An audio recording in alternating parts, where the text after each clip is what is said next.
Being in your own way or resisting yourself can have an enormous cost in terms of your success, your energy, and most importantly, your well-being.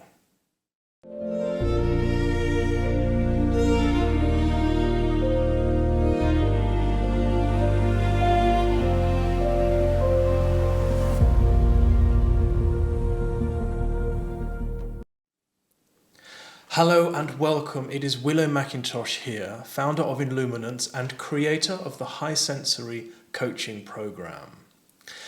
What does it mean to be in resistance to ourselves? What does it mean to be in our own way?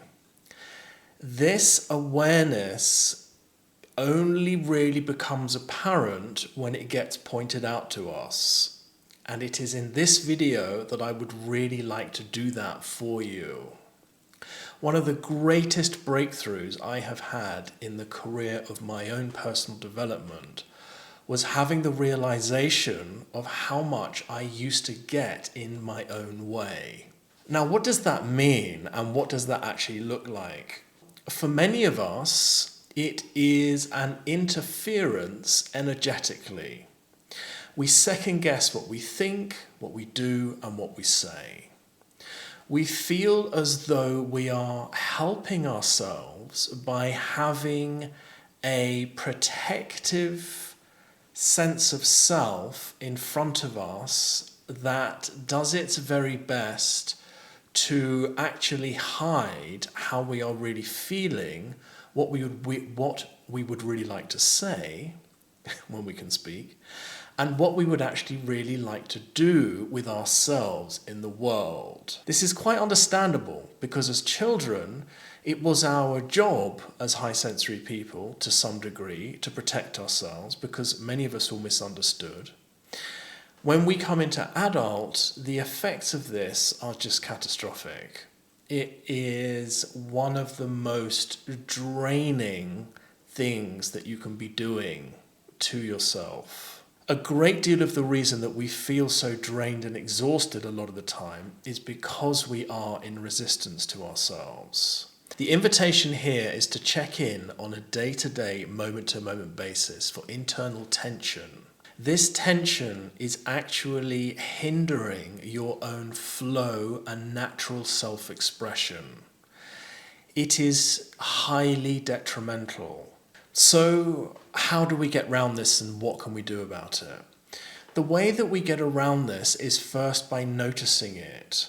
There should not be an ongoing internal conflict. That is a high indication of being in resistance. There should be a sense of self-love, an acknowledgement, and flow and ease in how you're feeling and how you're behaving, how you are expressing yourself in the world. As soon as you become aware of it, you can then make the decision to let go of that tension and to let go of that tendency to second guess, to let go of that fear that we have to be seen. Being seen is such an important part of life for us. It is about regaining that connection with who we know we really are inside.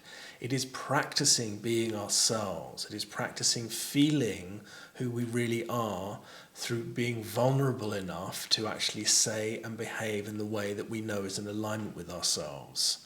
As adults, we are able to look after ourselves when we do that. It does not mean that we are opening our hearts and minds to the world with the fear that we're then just going to be shot down. That's not what it's about. This is about stepping into our power through vulnerability. So it is actually tuning in to the natural alignment that we have within us that is the true version of who we are. That version of ourselves is available to us by simply allowing it to be there. By no longer resisting, by letting go of the tension, by holding ourselves in respectful self-love and tuning into what we would really like to share, what we would really like to do, and of course, who we would really like to be. Thank you so much for watching, and I'll see you next time.